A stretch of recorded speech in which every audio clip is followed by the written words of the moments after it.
Ever feel like the Sentinel Pump just isn't it? Your friends swear by it. Meanwhile, you're sitting there thinking they're crazy. Or maybe you're the one losing it for not being able to get jiggy with it. Don't worry, you are not alone. The Sentinel's damage relies heavily on center mass contact. There's barely any forgiveness on edge pellets. Stack that with loose aim assist, and now we've got a real issue. ADSing mid-fight feels required just to land a decent shot.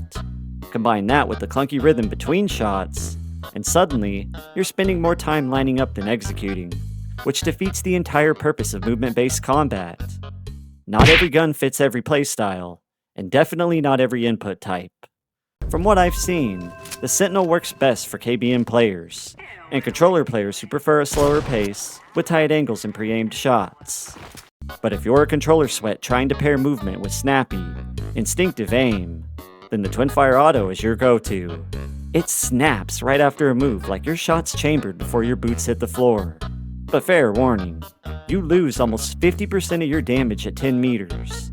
But at 9 meters, still over 100. At 6 meters, max damage all day. It's all about situational awareness, and having a backup spray to cover that 9 to 10 meter range. Now let's talk reloads. The Twinfire's reload speed is painfully slow without boons, but once you pick up Combat Acrobat, it's a whole different story. I'm talking partial reloads on every mantle, and full reloads once you hit S-Class. Now you're hitting combo moves into pressure with zero downtime, and that's when KBM players start getting nervous.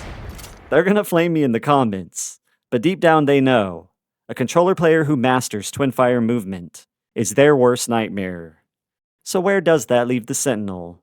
In my opinion, it's the bottom feeder for controller-based movement. Even the Outlaw shotgun has that snappy feel we grew to love. I'll take a gray Outlaw over an exotic Sentinel any day of the week.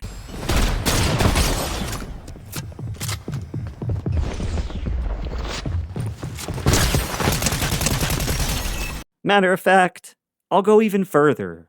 Fortnite hasn't made a solid pump since the Sovereign, back in the Marvel season. Some of y'all might even argue the Sharp Tooth from Chapter 4 was the last real good pump we ever had. But I'm curious what y'all think. Are we sticking with the Twinfire Auto this season? And to my keyboard peckers, are you really vibing with the Sentinel Pump like that? Drop your thoughts in the comments. Let's talk.